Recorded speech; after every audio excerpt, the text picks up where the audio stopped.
E aí, pessoal, estamos começando mais um Espia na Rádio, aqui na Rádio Hora 10, exatamente às 4 horas da tarde do dia 22 de março de 2022.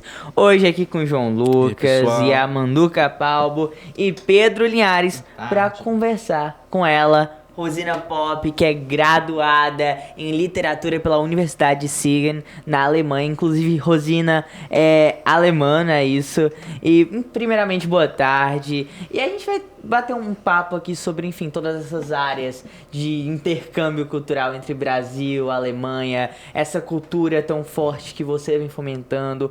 Conta um pouco pra gente como é que tá sendo trabalhar com tudo isso, com essa cultura cearense brasileira. A cultura cearense brasileira é maravilhoso, né? Eu trabalho principalmente com a música, e a música aqui é um tesouro, tem tantas músicas lindas, tantos ritmos. E eu trabalho especialmente com a música instrumental. E eu adoro. Eu não gosto da música alemã. Por quê? Porque eu acho muito brega. Mas o que seria a música alemã? A música popular alemã? Bem, eu não sei mais muita coisa de lá não, atual, porque eu saí faz 26 anos, 27 anos que eu estou aqui no Ceará. Então, o que está rolando de atual na Alemanha, eu não sei mais muita coisa não. Mas a música daqui eu estou amando muito. E quando eu viajo para lá, inclusive, estou com saudade da música brasileira. Quando teve o primeiro contato, você veio para o Brasil pela primeira vez, ainda tinha uma bagagem alemã muito forte, né? E eu quero saber qual foi o principal choque, assim, com essa cultura da música, o que é que tinha mais diferente ali que te pegou e fez você gostar tanto e se apegar tanto a essa música brasileira. Da música, qual foi o choque? A música brasileira é linda, não sei dizer. Eu cresci numa família, minha mãe era cantora lírica, meu pai era organista, então eu cresci com a música erudita. E depois, como todo adolescente, eu escutei muito música americana e inglesa, porque a música alemã, é muito brega. Sim. Certo? Aí depois quando eu estava adolescente, tinha lá uma época que chama Neue Deutsche Welle, que é a nova onda alemã, que tinha uma música um pouco mais dançante e legal. Aí tinha gente como Nina Hagen, por exemplo, que era uma exceção da regra, mas em geral, até hoje, eu acho que a garotada lá escuta mais música internacional, americana, inglesa, do que alemão. E essa cultura, a erudita, ela fez parte da sua vida diretamente? Você aprendeu um pouco? Como é a apreciação disso? Sim, eu aprendi a tocar flauta doce quando eu estava criança. Depois aprendi um pouco a tocar piano, mas eu deixei tudo para lá. Eu cantei num coral de igreja, que eu adorei. Aí a gente viajou com esse coral. Mas quando eu saí de casa da minha mãe e comecei a estudar, eu deixei a música para trás, que eu achei uma pena, que é a coisa que mais lamento na minha vida, que eu parei de música. Aí comecei de novo aqui, com 42 anos, comecei a tocar clarinete. Que legal. Toco até hoje, mas só para me divertir, né? Porque os caras estão feiras demais aqui. Aí eu não estou com coragem de entrar. Mas me diverte. Muito bom. E quando começou essa paixão pelo Brasil? Porque eu notei que você é apaixonado pela música do Brasil, pelas regiões do Brasil, mas eu tô com essa curiosidade de como isso começou. Bem, eu fui para o Brasil não por causa da cultura, mesmo que é o seguinte, durante meus estudos, eu quis fazer outra língua, quis aprender outra língua. Aí eu aprendi português. E o meu professor era o GG de Potengi, do Ceará. Aí, quando eu disse para ele que eu queria passar um tempo fora, ele me indicou a cultura alemã para ver se eu faço um estágio. Aí eu me inscrevi e a pessoa lá, a coordenadora na época, me convidou para passar um tempo aqui para ensinar alemão. Aí eu fui e adorei aqui. O tempo, o clima, principalmente, porque na Alemanha não presta, não. O inverno é longo demais, escuro demais, cruel demais. Mas aí eu fiz um curso de mergulho. Curso de mergulho? Pois é. E o professor hoje é meu marido. Como foi isso? Pois é, eu encontrei ele no Cais Bar. Aí ele me falou do curso, eu fiz o curso, ele quis me reprovar, demorou o curso, esticou. Aí depois a gente foi para a Alemanha e a gente ficou junto. A gente casou, porque senão ele não podia mais ficar na Alemanha comigo. Aí a gente ficou junto. Até hoje? Até hoje, vai fazer 30 anos em dezembro. 30 anos, que legal. E como foi esse contato assim com o cearense, a cultura alemã que estava ali tão forte, e agora dividir cama com o cearense? Bem, a cama não tinha problema. Mas eu sofri bastante no começo com o machismo daqui, com os ciúmes daqui, com aquela coisa de posse. Sim. Eu estranhei demais. Meu marido, o Shell, ele é bem melhor, senão não teria aguentado. Mas eu vi aqui gente fazendo ligações de controle para ver se a namorada está em casa enquanto ele sai. E coisa dessa. Hoje em dia, olhando o celular da namorada para ver se ela não fala com outras pessoas, essa aqui, o ciúme acaba com tudo. O ciúme é o maior horror por um relacionamento, eu acho. Porque se você ama alguém, você ama por... Tem que ter confiança, e se a pessoa ama outra pessoa, você não pode fazer nada. É assim, também não faz de propósito. Sim. Como é essa relação assim na Alemanha, dos relacionamentos, dessa coisa de casal mesmo? É sem esses ciúmes, é um pouco deixado de lado? Hoje em dia eu não sei mais muito. Sim. Não, mas muitas pessoas, as minhas amigas também não gostaram muito de ciúme, não. Sim. Não. É uma coisa que lá não é normal, essa posse. Incomum. Aqui é muito estrutural, uma coisa muito da cultura. Aqui as pessoas pensam que é uma prova de amor se a pessoa é ciumento. Mas, na verdade, é uma prova de insegurança. Exato. Bom, e você chegou no Brasil em 1995, é isso?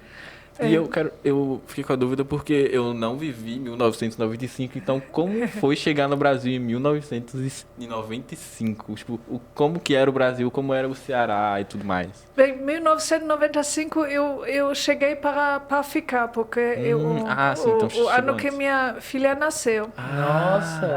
Aí eu achei muito diferente, muito diferente.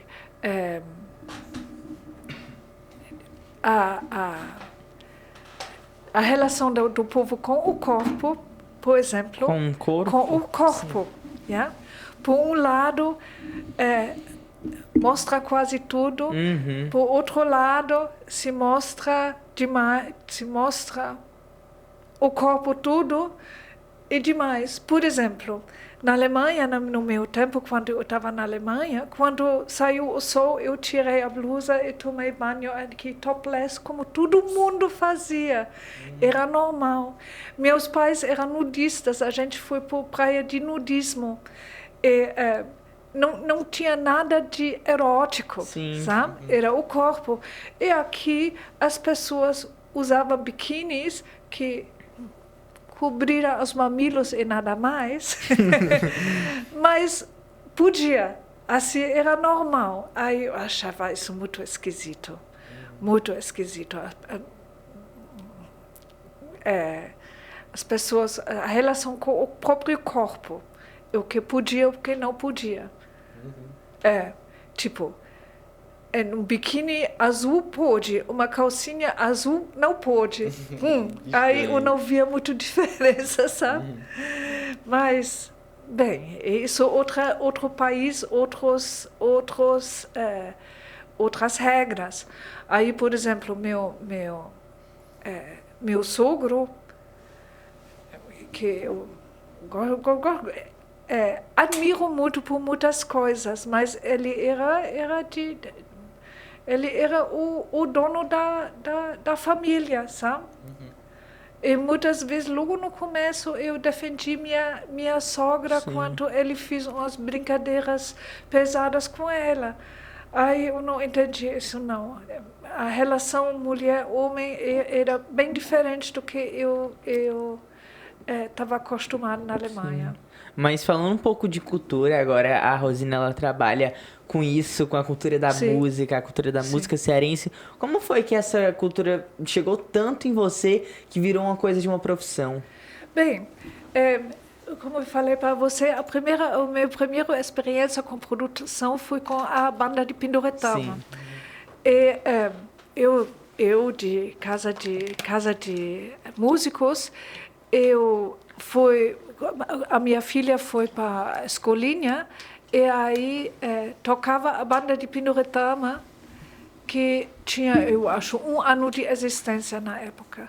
E me emocionou muito, porque tinha esses pivetes que não sabiam ler e escrever português, e estavam lá tudo concentrado, lendo partitura, tocando direitinho, fazendo um esforço muito grande. E essa que me emocionou muito, porque é diferente para nós. Para nós, na Alemanha, a gente tem ensino de música na escola. A gente, todo mundo aprende a tocar flauta doce, o violão na escola, sabe? E aí tinha esses meninos, e para eles era o meio de sair da sua realidade. Eu achava isso muito, muito lindo. Aí eu tinha um amigo em Hamburgo, o Mani, que era na época sócio de uma produtora que fazia os maiores eventos ao ar livre do norte da Alemanha. E eu apresentei a banda para ele. Ele se apaixonou e convidou eles para ir para a Alemanha. Aí a gente organizou essa viagem junto, eu aqui, e ele lá, e o Arley França conseguiu as passagens com o governo, e aí a gente foi 3 vezes no total, que sempre foi uma experiência muito incrível para as crianças, né? Para os adolescentes, e também para o povo de lá, que Pindoretama tem um fã-clube lá. E foi muito incrível, porque a gente recebeu muito apoio das pessoas lá, de pessoas, amigos do Mani, que chegaram com comida, chegaram com roupa quando estava frio, que ajudavam, né? Sim, eu fico assim imaginando qual a importância disso para aquele garoto que não sabia nem ler, nem escrever direito, mas estava ali com, enfim, um instrumento na mão. Conta um pouco pra gente como foi a gratificação de chegar na Alemanha, ver todo esse trabalho se desenvolvendo com pessoas de Pindoretama, pessoas do Ceará, de Fortaleza, diversos espaços lá na Alemanha, na Europa, assim, com tão pouca idade, com tanto talento, tanta força de vontade. como fui para os meninos de Pindoretama, né? Você diz, olha, foi muito diferente para eles, porque eles estavam em lugares. A primeira vez foi numa escola que eles ficaram alojados. A segunda vez foi no hospital desativado. Fui durante a Copa. Essa aqui foi fantástica. Depois eu falo. E a terceira vez fui numa casa no subúrbio de Hamburgo. Então, eles, além de estar longe da casa, eles tinham que cuidar de si mesmo. E para muitos era a primeira vez que eles tinham que fazer isso. Aí eu perguntei aos meninos o que você achava mais diferente, o que impressionou você mais. Aí tinha ele disse, olha, eu estou vendo quanto trabalho dá uma casa dessa. Quando eu vou voltar, eu vou ajudar minha mãe. Aí outro diz, olha, me impressionou que nos pontos de ônibus eles divulgam o horário quando o ônibus vai sair. Ele realmente sai nesse horário. Se você chega 1 minuto depois, você perde o ônibus. Aí o outro diz, com um pequeno esforço dá certo. Aí essa aqui eu achei muito interessante também. E além disso, quando eles tocavam, as pessoas ficaram caladas. Aqui eles estavam, tinha o costume de quando eles tocam, é como se fosse um fundo musical, que as pessoas continuam falando nas festas, nas praças. E lá as pessoas pararam para ouvir e gostaram e apoiaram, compraram CDs, compraram camisas. Quando a gente passou o chapéu, deram dinheiro. Eles tocaram em muitos cantos. Eles tocaram, por exemplo, no Festival de Filmes de Ópera. Aí entrava no cenário, foi muito lindo, e tocaram lá, e as pessoas adoraram, ouviram e adoraram. Então, eles receberam um feedback muito positivo da sua música. Esse intercâmbio cultural que aconteceu com tão pouca idade, eu imagino que eram adolescentes na época. O que é que isso a longo prazo pode ter ajudado no desenvolvimento deles?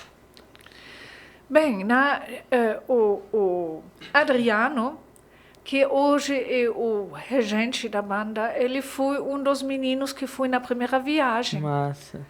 Então, muitos pararam, com certeza, porque tinham que trabalhar, ou porque a vida mais... Tem alguns, a Williane, ela hoje toca trompa ainda. Tem outro menino que ganhou prêmios de composição, que foi na primeira viagem.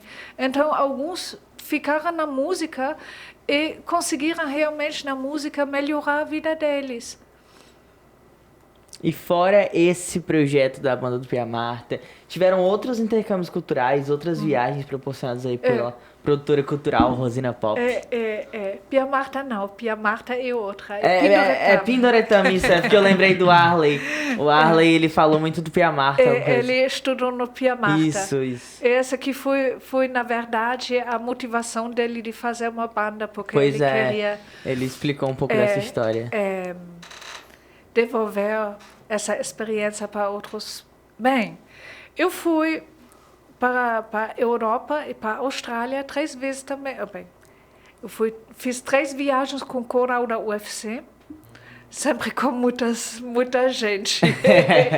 É complicado com muita gente, mas é também gostoso. A primeira viagem foi para a Alemanha. A segunda viagem, porque depois a gente fez amizade com o coral de Bremen, e o coral de Bremen faz parte de uma associação de corais franco-alemães. Aí a gente foi, a segunda viagem foi para a Alemanha, para a França e para a Polônia. E a terceira viagem foi para a Austrália. Foi muito bom, muito interessante. Aí eles fizeram um espetáculo 2 vezes Bonanda Brasil, primeira e segunda edição, e uma vez Gonzagas, e foi muito emocionante também, porque os europeus, quando eles estão pensando em coral, estão pensando em um grupo de pessoas paradas que estão cantando. E o coral da UFC era muito cênica, e dançaram, e tinha figurino, tinha um trambolho para viajar, tinha cenário e tudo mais. Mas foi muito, eles achavam muito lindo. Uma dessas viagens foi para a Alemanha, certo? A primeira foi para a Alemanha. Como foi apresentar a sua casa, o seu país de origem para essas pessoas? Foi ótimo. Foi ótimo. Inclusive, a gente foi para Hamburgo, minha cidade. Aí foi ótimo. Eles gostavam. Na primeira viagem era muito interessante, porque antes da viagem, eles me convidaram para falar um pouco dos costumes, certo? Aí eu disse, não, por exemplo, quando a gente vai lá, pode ser que fica frio ainda e as pessoas botam aquecedor. Se está quente demais, avisa para baixar o aquecedor e não abrir a janela, porque aí a energia é que nem aqui com ar-condicionado, a energia vai-se embora. E geralmente nas casas só tem um banheiro, então quando você vai no banheiro não demora uma eternidade, porque eu sei que aqui as pessoas às vezes gostam de demorar. Aí eu vi que as pessoas ficaram tudo comendo. Aí eu não entendi. Aí eu pensei, por que eles estão com medo? Aí me lembrei que eles têm em mente aqueles filmes de guerra que são referências para elas. Sim. Aí eles pensavam que atrás da porta do banheiro ia ter um general que ia olhar o relógio e dizer, ei, rápido, rápido. Aí eu disse, mas a gente foi. Aí a gente chegou em Bremen, que era o primeiro lugar, e a gente chegou, eu acho, com 3 horas de atraso, no meio da noite. E todo coral, a gente ia ficar na casa de coralistas lá. Tudo dividido. Essa aqui também dava medo para eles, que eles iam ficar sozinhos na casa de alguém. Aí todos os coralistas estavam lá, levaram a gente para um lugar para lanchar. Tinha preparado um banquete para a gente. E era tão hospitaleiro, tão agradável, tão legal, que até hoje tem laços desse coral dos coralistas ou dos regentes com esse coral de Bremen. Até hoje eles vão lá e as coralistas, o coral de Bremen também estava aqui e até hoje eles estão lá. Aí em cada cidade tinha lágrimas quando a gente saiu, né? Porque a Alemanha, essa primeira viagem foi maravilhoso. E a viagem da Austrália, ele ficou assim muito abismado, porque é um continente totalmente oposto, longe, e é uma cultura muito, muito distante, diferente. Sim. Eu acho que como produtora cultural, acho que como alguém que, enfim, faz esse intercâmbio, esses dois lados, você também ganha muita cultura, ganha muita coisa. E nessa viagem à Austrália, foi a primeira vez? Como é que foi pra você, Rosina? Não, foi a única vez até agora que eu fui. Amei. Foi muito bom. O que é que tem ali? Foi muito bom. Tem tantos pássaros. O que mais me impressionou foram os pássaros, porque tem parques gigantes e tem pássaros de todas as cores. É muito lindo, muito lindo. E a gente sempre com coral foi sempre assim, que a gente ficou hospedado na casa de outros coralistas, né? E encontrei umas pessoas maravilhosas. A experiência que deve ter tido ali, entre culturas mesmo, mas com a mesma profissão, o mesmo foco e mesma força de vontade. Mesmo que amor. O canto, a música, deve ter sido incrível. Mas a gente também teve outro projeto, que foi o Poema de Drummond, que foi na voz e traço do Belchior. O que foi esse projeto? Onde é que ele foi sediado? Esse projeto foi que eu... Infelizmente não tenho mais nem registro, porque foi roubado meu laptop com todas as fotos. Infelizmente, esse aqui foi um projeto que o Belchior estava pintando também. Desenhando. Ele fez uma exposição na Embaixada do Brasil, em Berlim, durante 2 semanas. Aí tinha essa exposição e a gente fez um contato com a Universidade Livre. Ele fez uma aula show lá na Universidade Livre e ele fez um concerto em um clube de jazz de Berlim. Aí um clube de música. Aí a gente ficou lá 2 semanas. Foi muito interessante. Muito com Belchior, tinha muito imprensa que chegou perto, etc, etc. Mas essa aproximação com literatura brasileira, ela ocorreu nesse projeto todo? A universidade com que a gente tinha, onde a gente fez um intercâmbio, era de literatura. Sim. E de literatura portuguesa. Português, então ainda tinha esse envolvimento com o Brasil. Mas a exposição, na verdade, era sobre só poema do Carlos Drummond de Andrade, que ele fez diversos pinturas sobre esse poema da política literária. Política literária, legal. Mas a sua formação como produtora cultural, ela acho que se deu muito depois de já ter trabalhado com cultura e tudo isso. Sim. Como é que ela veio, a formação mesmo como produtora cultural? Bem, eu fiz o curso de produtora cultural da Quitanda das Artes, que era junto com o Cefet.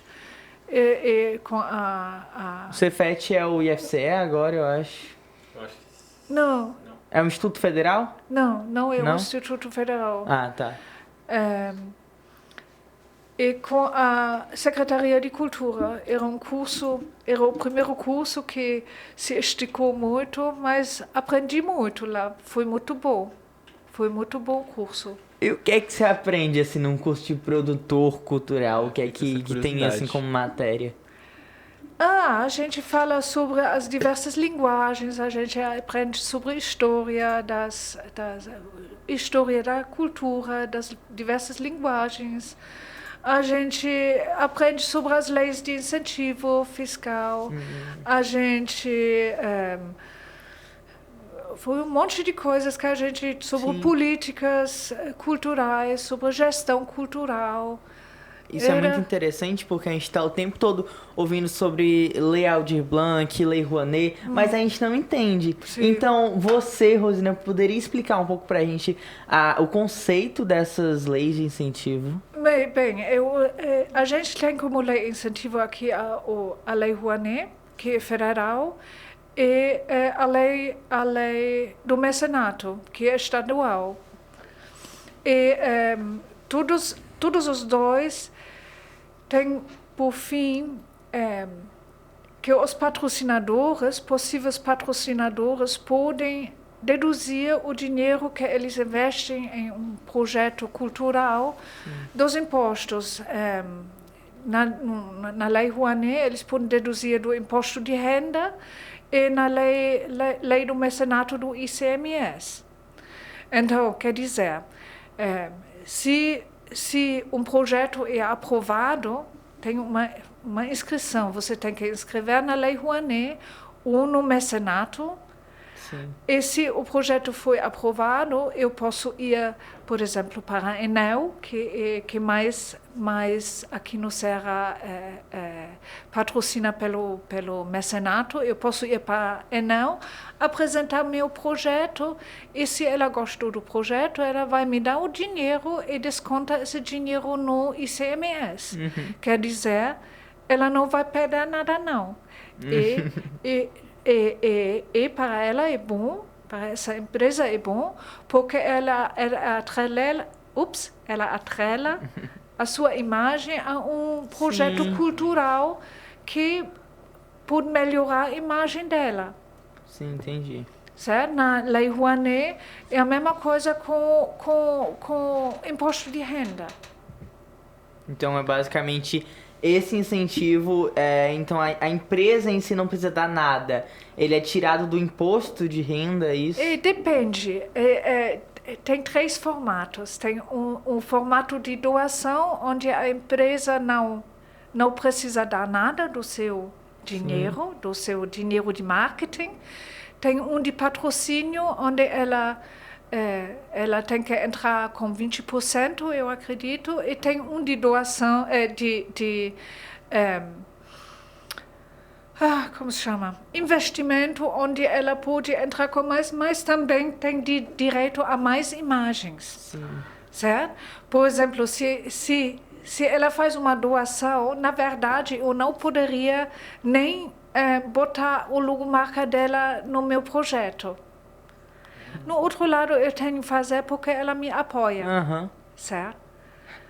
Entendi. Aí, mas quando ela entra com patrocínio, eu posso dizer esse projeto foi patrocinado para empresa X, e se ela entra como investimento, eu posso dizer esse aqui é um projeto, empresa XY apresenta esse projeto. Legal. Sabe? Então, cada vez, se mais ela entra com dinheiro próprio, mais eu posso dar em retorno para ela de imagem. Que legal. Então, já que a gente já entendeu um pouco dos conceitos dessas leis, entendeu a importância, eu queria saber, atualmente, qual é o seu trabalho com a cultura? A gente vê uma coisa muito forte com alguns grupos culturais musicais. Conta um pouco pra gente. Bem, no momento, eu já estou trabalhando 7 anos com a marimbanda, né? A marimbanda, que me dá muita alegria, é um grupo maravilhoso. E a gente foi convidado agora no show jazz, que infelizmente foi cancelado ou foi adiado, e eu estou esperando novas datas para a marimbanda tocar em Jericoacoara. E a gente está fazendo parte do Circula Ceará. E eu escrevi um monte de projetos para eles nos editais da Secult que passaram agora, né? Quem faz parte da marimbanda? O Heriberto Porto, da flauta, o Luizinho Duarte, que é compositor e da bateria, o Tiago Almeida, do piano, e o Pedro Façanha no contrabaixo. Que legal, são todos nomes muito conhecidos aqui da casa. Exatamente. E Pois falando um pouco desse laço afetivo que todo mundo aqui tem com a Casa de Vovó Dedé, conta um pouco sobre esses projetos musicais e a Casa de Vovó Dedé. Qual a importância de todo esse núcleo, até mesmo pro pessoal da marimbanda, o pessoal que faz e fomenta essa cultura aqui no Ceará. A Casa Vovó Dedé é muito querido para mim. Muito querido. Eu acho esse projeto fenomenal. E, a Casa Vovó Dedé acolheu a gente para fazer um vídeo com a marimbanda, que fazia parte de um projeto que a gente fez com a Secult For.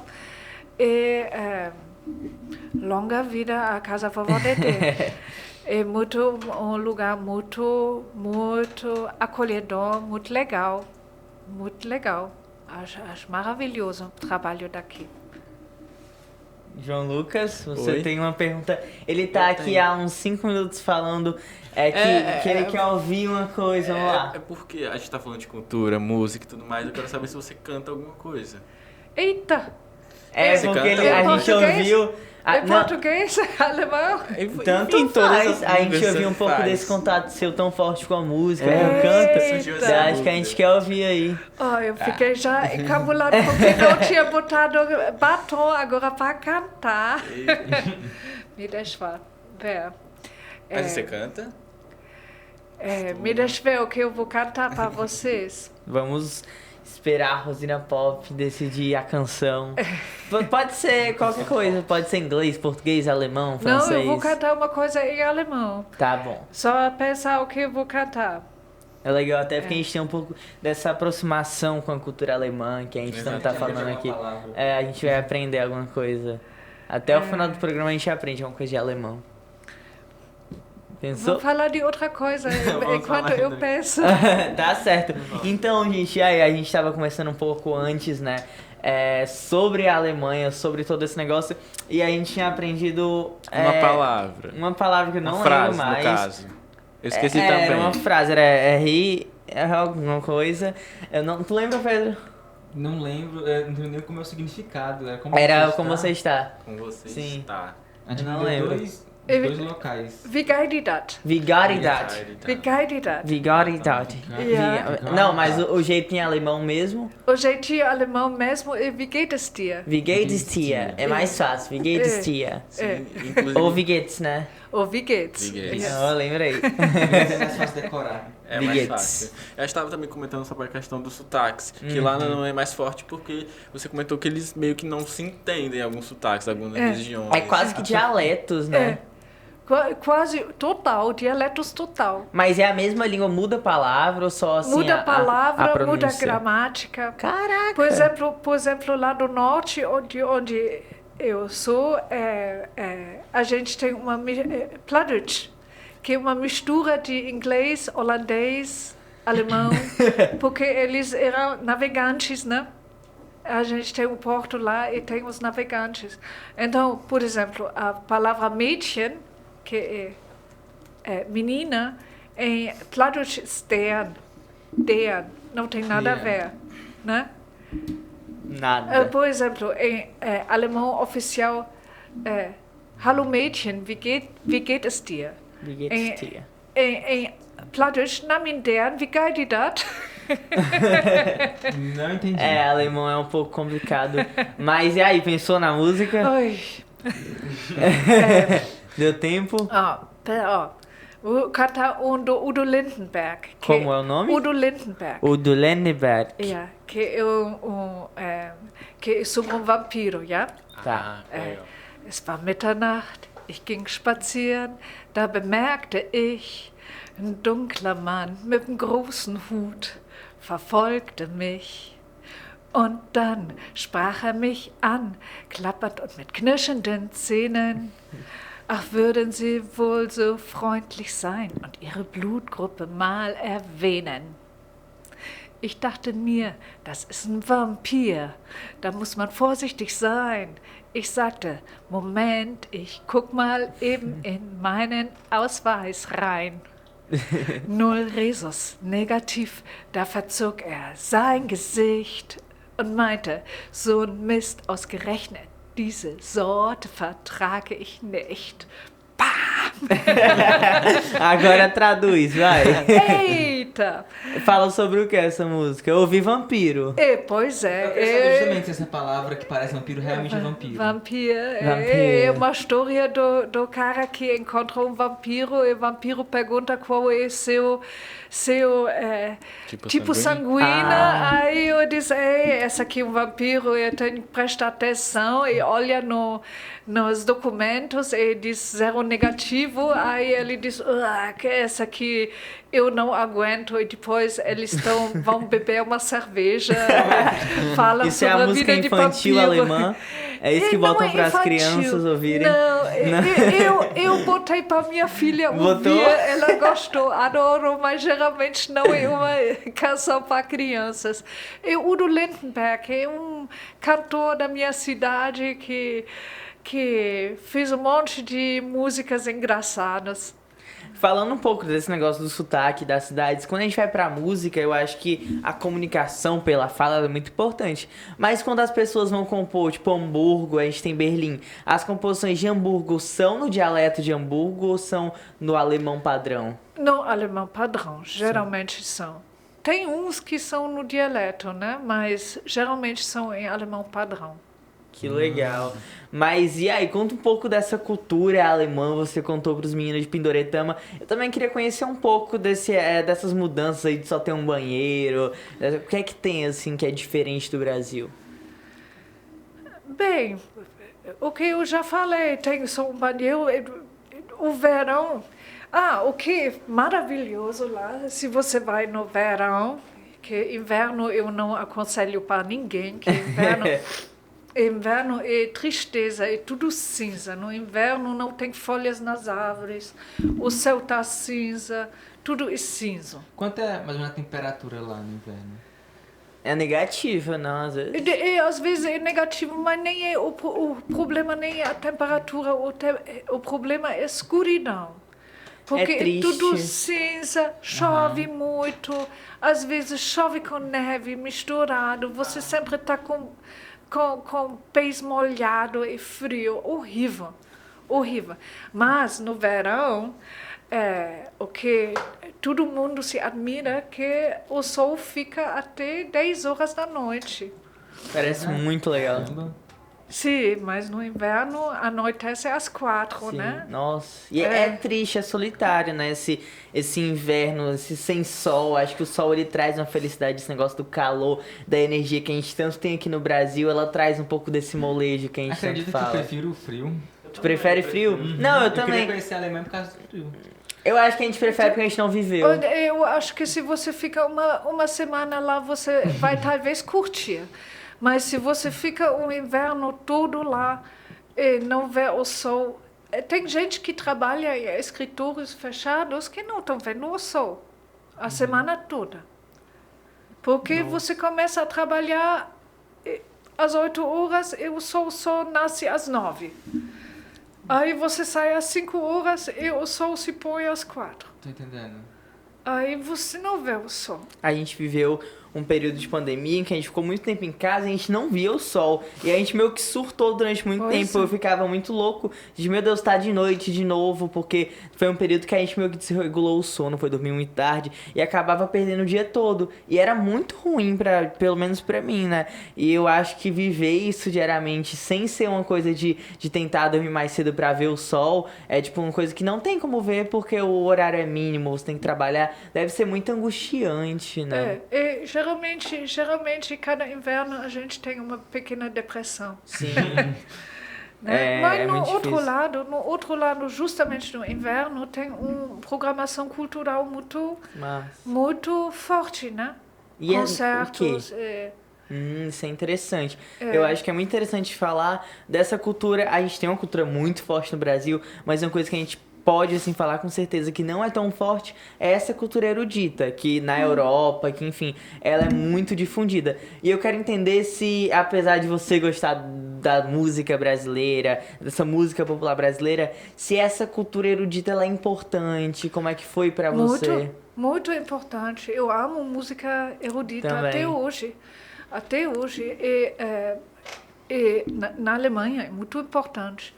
Por exemplo, na minha cidade, Hamburgo, eles construíram agora um prédio para a filarmonia, para a orquestra filarmônica. Que legal! Que é depois vocês olham no Google que é Elbphilharmonie, que é um prédio que as pessoas vão só para ver, é que nem o Sydney Opera House.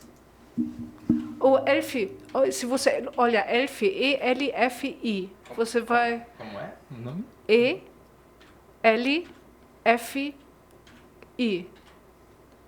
Talvez você encontre.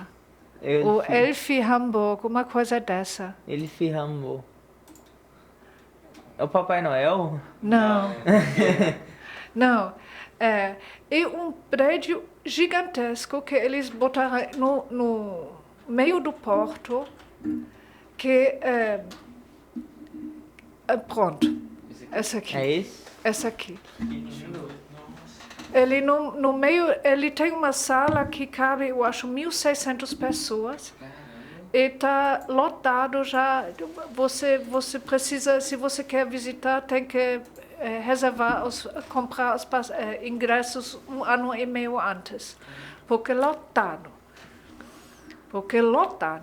E eu acho, por exemplo, o Dragão do Mar poderia pegar isso como exemplo, porque eu acho que a gente tem aqui o equipamento cultural e vamos ter mais, né? Que poderia vender o Ceará como metrópole cultural. Sim, nós temos muitos artistas E aqui. tem muitos artistas e tem muita programação, normalmente, né? Mas essa programação, ela fica onde? Você que é produtora cultural, que tá vendo isso na tese mesmo, na teoria. Onde é que essa programação cultural, ela é difundida? Porque a gente muitas vezes tá numa sexta-feira, a gente fala de final de semana e a gente não sabe pra onde ir. Pois é, porque inclusive no Dragão do Mar ninguém quer mais ir porque é tudo perigoso.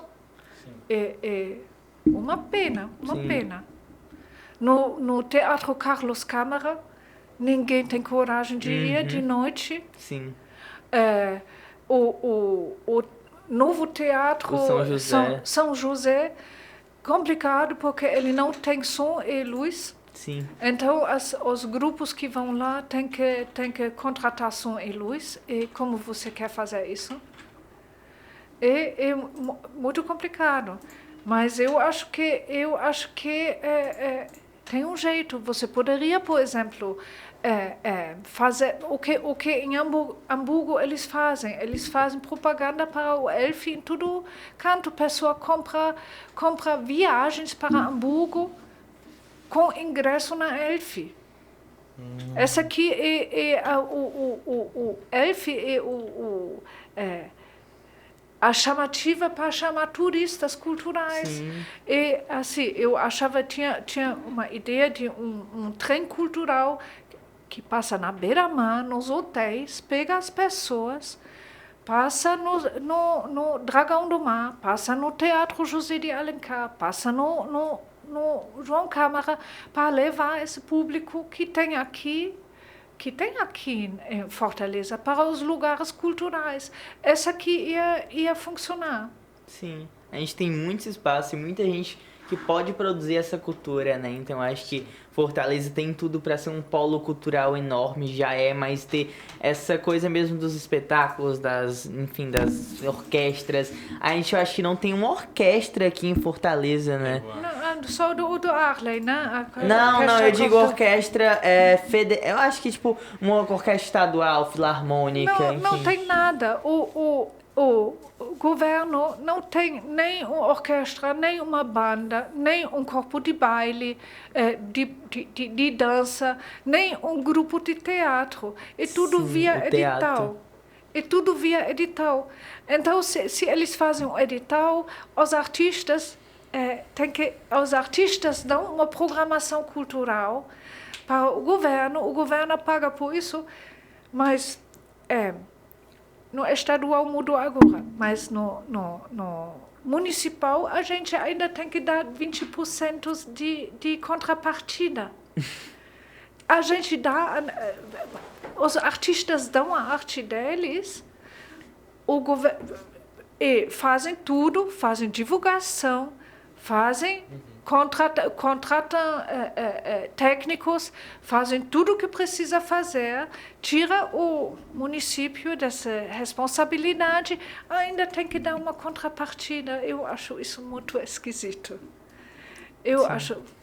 E o proponente não pode ganhar. Essa aqui é a coisa mais esquisita de todos. Eu proponho um projeto, mas eu não posso ganhar. Então não tem ganho em cima, o artista não ganha em cima desse edital? Por exemplo, se eu como produtora inscrevo o projeto no meu nome, a banda, eu posso pagar a banda. Certo? Eu posso pagar o lanche, eu posso pagar o transporte, eu posso pagar todo mundo. Mas por meu trabalho, eu não posso receber. Além disso, eu ainda tenho que pagar 20%. E como sobrevive? Na verdade, a gente é induzido para fazer falcatrua. Sim. Sabe? E, graças a Deus, agora no estadual, eles já mudaram isso. Mas é muito, muito complicada. Muito complicada. Mas a gente falou um pouco sobre esse processo do erudito, a gente tá entendendo muita coisa cultural, que tá sendo um papo muito legal, tá abrindo muito cabeça pra várias coisas que a gente vive no dia a dia, mas não tem esse conceito, a teoria mesmo. Mas eu quero saber como você, uma pessoa que morou, nasceu na Alemanha, que teve um contato direto com essa base da música, de certa forma, que é a música erudita, qual é seu compositor favorito, suas peças favoritas, você que viveu aí com tudo isso? Você quer dizer aqui? Pode ser do Brasil, pode Olha, ser. eu adoro música instrumental. Sim. E tem muitos músicos talentosíssimos aqui. Claro que eu gosto muito de clarinete, né? Então Por que será? Porque será? Tem o Alexandre Ribeiro, tem o Caetano Brasil, que eu adoro, tem o Paulo Moura, claro, saudoso. Da música erudita eu gosto do Brahms. Do Brahms. Adoro Brahms. Sim. Incrível. Mas esse contato, assim, com os instrumentos eu quero entender mesmo na prática, porque eu acho que eu sinto muito essa falta. Eu, aqui na casa de Odedé, tive um ensinamento, eu aprendi piano, o Pedro aprendeu violino, mas são exceções, são casos à parte, como você falou. Lá na Europa tem um contato desde a escola, seja com a flauta, seja com qualquer outro instrumento. Qual é a importância disso para a evolução de qualquer ser humano, de ter esse contato com a música tão cedo? É muito importante, é muito importante. Eu acho que você tem que fazer, especialmente quando é jovem, quando adolescente, criança, você tem que tentar todas as artes, você tem que se encontrar. Porque se você se encontrar numa arte, é tão bom. É tão bom, é um escapatório da realidade. Por exemplo, quando eu começo a estudar, esqueço o resto do mundo. Sabe? Sim. É muito bom. Se você tem que descobrir o seu talento também. Eu acho que a coisa mais difícil na vida é decidir o que eu vou fazer na vida. É muito difícil, a gente tá vivendo isso agora. Até hoje eu não sei, sabe? A gente tá aqui com 16 anos, 15 anos, pensando o que é que eu vou fazer da minha vida, e isso é muito real, a coisa mais difícil que tem, né? Você termina a escola e tem que decidir o que você vai fazer com o resto da sua vida. Exato. Essa aqui é uma coisa que é muito impossível fazer. Aí eu acho que a gente... E as pessoas aqui acham, por exemplo, minha filha estudou jornalismo. Todo mundo diz, olha, é uma perca de tempo, jornalismo não vai te dar dinheiro. Mas ela aprendeu muita coisa durante os estudos. Ela aprendeu muita coisa, não tem tempo perdido. Sim. Não tem tempo perdido. Tudo é aprendizado. Uhum. E tempo perdido com o quê? Com ganhar dinheiro 1 ano a mais ou 2 anos a mais? Para quê? Ela tinha que fazer o que o coração dela diz. E se você experimenta mais coisas, você experimenta mais você sabe em qual direção você quer ir. E você sempre soube que a cultura era o seu foco ou passou por outros lados? Não. Eu estudei literatura, porque eu adoro ler, mas... literatura na Alemanha, então? Literatura na Alemanha. Eu estudei literatura inglesa e literatura romana, né? Então, romana. Francês, especialmente. Mas eu não gostei da instituição, eu não gostei da universidade. Do padrão, eu acho, ou foi do local mesmo? Não, da academia. Porque eu vi meus professores, eles foram por exemplo, eles foram tinha uma poeta eu acho, de Trinidad, que fez uma apresentação maravilhosa, recitou os poemas delas, quase dançando e cantando, maravilhoso. E depois vi meus professores falaram o que eles estão fazendo e como se autopromovendo muito para depois perguntar uma coisa muito banal. Eu achava isso tão vergonhoso. Eu fiquei envergonhado com meus professores. Entendo. Aí eu disse, não, eu não quero fazer parte disso não, sabe? Aí eu não queria mais ficar na universidade. Aí eu vinha para cá e trabalhei na Fundação Konrad Adenauer, uma fundação alemã, que apoia projetos sociais e políticos. Qual é o nome? Konrad Adenauer. Certo. Ela não existe mais aqui em Fortaleza. Aí eu entrei na parte financeira. Eu queria ficar na produção, mas a menina que estava lá comigo tinha menos jeito para as finanças, para os números do que eu. Então eu fiquei muito tempo com a prestação de conta, revisando as prestações de conta dos nossos parceiros, fazendo os pagamentos, na parte financeira mesmo. E senti falta das letras, né? Aí eu comecei, paralelamente, com a produção cultural. Eu fiz inscrições de projetos e deu certo. Deu certo. Essa coisa de escrever projetos, a gente pensa que é um bicho de 7 cabeças e que tem umas cartas marcadas, etc, etc. Mas não é não. Não tem cartas marcadas e não é bicho de 7 cabeças. E deu certo. Aí eu fui continuar com isso, com inscrições de projetos. Eu faço mais isso. E realização dos projetos depois, na produção dos projetos. Uma dúvida que me surgiu foi o fato de você ter feito literatura e depois ter aprendido português. Mas e a literatura brasileira? Você teve uma inserção com ela? Teve uma imersão nela? Muito não. Eu tentei ler Jorge Amado, não gostei. Eu tentei ler José de Alencar, piorou. O que eu adorei é o João Ubaldo Ribeiro. Tem alguns que eu gosto, mas até hoje eu tenho que dizer que é mais fácil para mim ler inglês do que português. E qual tipo de literatura assim te cativa? Qual tipo de literatura educativa você gosta mais? Eu gosto mais de entretenimento. Eu adoro o Ken Follett.